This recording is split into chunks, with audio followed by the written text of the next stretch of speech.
తాకట్లో ఉన్న మీ బంగారాన్ని విడిపించి ఆ రోజు ఆన్లైన్ రేటుకి కొంటాం. Sharma gold company. వాగర్థావివ సంపృక్తౌ వాగర్థ ప్రతిపత్తయే జగతః పితరౌ వందే పార్వతీ పరమేశ్వరౌ.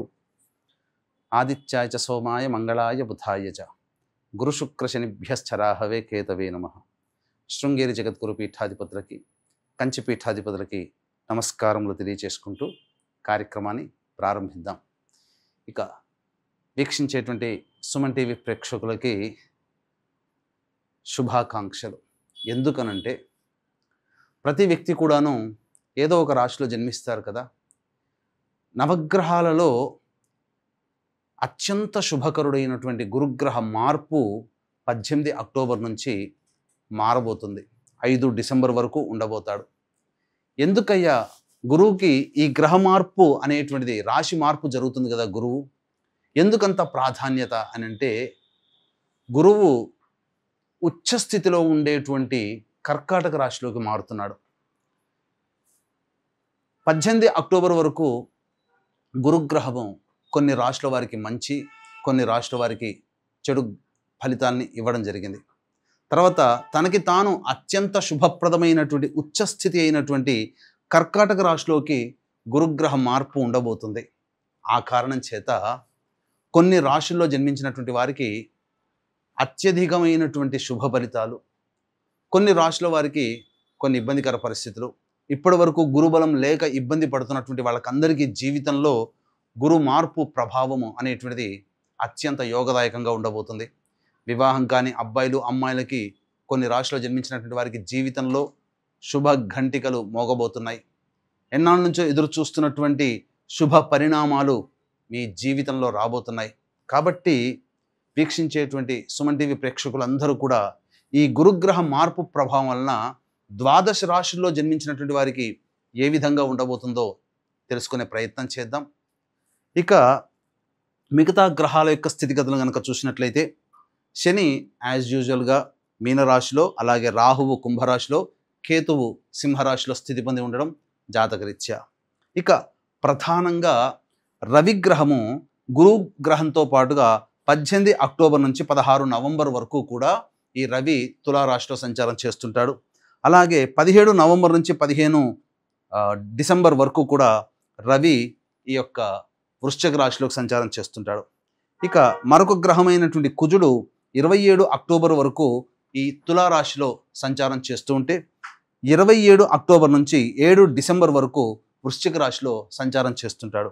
ఇక మరొక గ్రహమైనటువంటి శుక్రగ్రహము 3 నవంబర్ నుంచి 26 నవంబర్ వరకు తులారాశిలో, అలాగే 27 నవంబర్ నుంచి 21 డిసెంబర్ వరకు వృశ్చిక రాశిలో శుక్రగ్రహ సంచార ప్రభావం. ఇక ఈ శుక్రుడు 3 నవంబర్ వరకు కూడా కన్యా రాశిలోనే సంచారం చేస్తున్నటువంటి ఈ కారణం చేత ప్రధానంగా ఇంతకుముందు చెప్పినట్టుగా 12 రాశులలో జన్మించినటువంటి వారికి ఏ విధమైనటువంటి శుభ అశుభ ఫలితాలు కలుగుతాయో సవివరంగా తెలుసుకునే ప్రయత్నం చేద్దాం. ఇక ఆలస్యం చేయకుండా మనం కార్యక్రమంలోకి వెళదామండి. తర్వాత ఈ యొక్క 12 రాశిలో జన్మించినటువంటి వారికి శుభ ఫలితాలు ఉంటే మరింత శుభ ఫలితాలు పొందడం కోసం, మరియు అశుభ ఫలితాలని గురుగ్రహం ఇస్తున్నట్లయితే మరింత యోగాన్ని కలగచేయడం కోసం ఎటువంటి పరిహారాలు పాటించాలి, ఒక్క గురుడే కాకుండా మిగతా గ్రహాల యొక్క శుభాశుభ ఫలితాలని కూడాను బేరీజ్ వేసుకొని మనం సవివరంగా తెలుసుకునే ప్రయత్నం చేద్దాం. 18 అక్టోబర్ నుంచి గురువు అతిచార ప్రభావంలో కర్కాటక రాశిలో ప్రవేశం చేస్తున్నటువంటి కారణం చేత మిగతా గ్రహాల యొక్క సంచార ప్రభావము తులారాశి వారికి ఏ విధంగా ఉండబోతుందో తెలుసుకునే ప్రయత్నం చేద్దాం. ఇక గమనించుకున్నట్లయితే తులారాశి వారికి నవమ స్థానంలో 17 అక్టోబర్ వరకు ఇస్తున్నటువంటి శుభ ఫలితం ఏదైతే ఉందో, కంటక గురు ప్రభావం అనేటువంటిది దశమ స్థానంలో సంచారం చేస్తున్నటువంటి ప్రభావం. దీనివలన తులారాశి వారికి ప్రయత్నములలో ఆటంకాలు అనేటువంటివి ఉంటాయి. ప్రధానంగా మీ కీర్తి ప్రతిష్టలకు మచ్చ కలిగే విధంగా లేనిపోని అపవాదులు మీరు మోయాల్సి వస్తుంది. చేయని తప్పులకి మీరు శిక్షని అనుభవించాల్సినటువంటి పరిస్థితి ఈ గురుగ్రహ ప్రభావంలో ఉంటుంది. అలాగే ఉద్యోగస్తులైన, ఉన్నత అధికారుల యొక్క ఆగ్రహానికి గురయ్యేటువంటి అవకాశం ఉంటుంది. కాబట్టి ఈ గురుగ్రహ సంచారము ఈ 48 రోజుల పాటు 18 అక్టోబర్ నుంచి 5 డిసెంబర్ వరకు ఉన్నటువంటి ఈ యొక్క కొద్దిపాటి సమయము మీరు జాగ్రత్తలు పాటించండి. దైవానుగ్రహాన్ని పొందే ప్రయత్నము తప్పకుండా చేయాలి. అన్నీ అనుకున్నట్టుగా అయిపోతున్నట్టుగానే అనిపిస్తాయి, కానీ ఎక్కడో ఒక చోట లూప్ హోల్ నడుస్తుంది. అంటే ఆ పనులన్నీ కూడాను కొంత ఆగిపోయే అవకాశం ఉంటుంది. ఈ గురుగ్రహ సంచారము కొంత ఇబ్బందికర పరిస్థితులు అనేటువంటివి తీసుకొని వస్తాయి. మిగతా గ్రహాలు కూడా అనుకూలంగా ఉన్నాయి అనంటే 18 అక్టోబర్ నుంచి 16 నవంబర్ వరకు రవి జన్మరాశిలోనే సంచారం చేయడం, ఇది కాస్త వ్యతిరేకమైనటువంటి ఫలితాన్ని కూడా ఇస్తుంది. ఇక కుజుడు కూడా 27 అక్టోబర్ వరకు జన్మరాశిలోనే, తదనంతరం 27 అక్టోబర్ నుంచి 7 డిసెంబర్ వరకు ద్వితీయ స్థానంలో, రవి కూడా 17 నవంబర్ నుంచి 15 డిసెంబర్ వరకు ద్వితీయ స్థానంలో. ఈ రవి కుజగ్రహ ప్రభావము అనుకూలంగా లేదు ఈ తులారాశి వారికి. అలాగే పంచమ స్థానంలో రాహువు మరియు షష్టమ స్థానంలో వక్రీకరించి ఉన్నప్పటికీ కూడా దశమ గురు యొక్క ప్రభావము శని మీద వీక్షణ ఉన్నటువంటి కారణం చేత శని కూడాను వర్కౌట్ చేయలేకపోతాడు.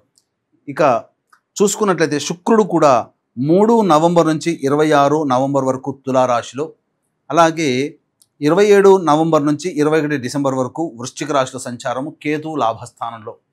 శుక్రకేతువులు యోగాన్ని కలగచేస్తున్నారు. చాలా మటుకు మిగతా గ్రహాలు అన్నీ కూడా అనుకూలంగా లేని కారణం చేత కొన్ని ఇబ్బందికర పరిస్థితులు ఈ తులారాశిలో జన్మించినటువంటి వాళ్ళు పొందక తప్పదు.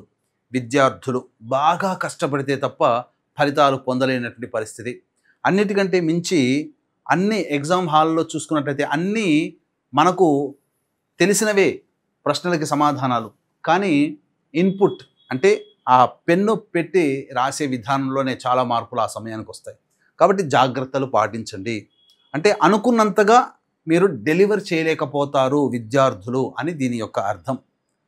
దీన్నే మనం సామీప్యంగా ఉద్యోగంలో కానీ మనం చేస్తున్నట్టు ఏ ప్రయత్నంలో కానీ ఆ ప్రయత్నం తాలూకు అవగాహన ఉంటుంది, మనం చేయగలుగుతామనే స్పృహ ఉంటుంది. కానీ మనం పని చేసే సమయంలో మొదలుపెట్టిన దగ్గర నుంచి ఆ పనిని డెలివరీ చేసే సందర్భంలో మన తాలూకు విజ్ఞానం సరిపోదు. కాబట్టి అక్కడ జాగ్రత్తలు పాటించండి. అనగా దీని అర్థము ఉద్యోగస్తులైనా విద్యార్థులైనా ఇంకా తమ యొక్క నైపుణ్యాన్ని మెరుగుపరుచుకోవాలి అనేటువంటి విషయాన్ని మీరు జ్ఞప్తికి తెచ్చుకోవాలి. ఇదంతా కూడా తాత్కాలికమైనటువంటి సమయము. ఈ యొక్క 18 అక్టోబర్ నుంచి 5 డిసెంబర్ వరకు మాత్రమే. రవి కుజగ్రహ ప్రభావం కూడా అనుకూలంగా లేదు.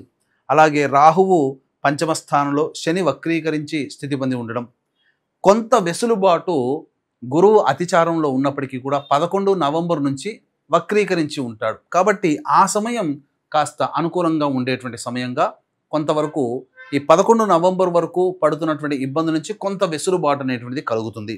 ఇవన్నీ కూడా జాతకరీత్యా ఉండేటువంటి తులారాశి వారికి ఏర్పడేటువంటి సమస్యలు. కాబట్టి ఖచ్చితముగా దైవానుగ్రహాన్ని పొందే ప్రయత్నము ఈ యొక్క తులారాశిలో జన్మించినటువంటి వాళ్ళు చేయాలి. ముఖ్యంగా ఎటువంటి విధి విధానాలు పాటించాలి అనంటే, ఉద్యోగస్తులు ముఖ్యంగా నూతన ఉద్యోగంలో అనగా కొత్త ఉద్యోగంలో చేరడానికి ప్రయత్నం చేయకండి.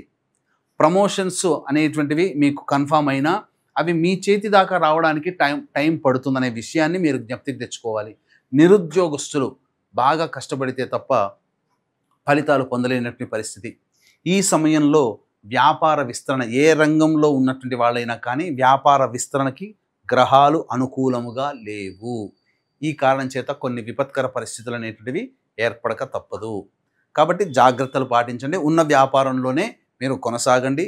ఉద్యోగస్తులు వేరే సంస్థలలో ప్రయత్నం చేయడం కన్నా ఉన్న ఉద్యోగంలోనే సంతృప్తి పడి ఆ ఉద్యోగాన్ని కంటిన్యూ చేసుకోండి తప్ప నూతన ప్రయత్నాలు చేయకుండా ఉండడమే మేలు అనేటువంటి విషయాన్ని తులారాశి వాళ్ళు గమనించుకోవాలి. ఇక వివాహ ప్రయత్నాలు అనేటువంటిది ఈ ప్రధానంగా ప్రయత్నం చేయండి. దైవానుగ్రహం వలన కొంతవరకు వెసులుబాటు అనేటువంటిది కలిగే అవకాశం ఉంటుంది.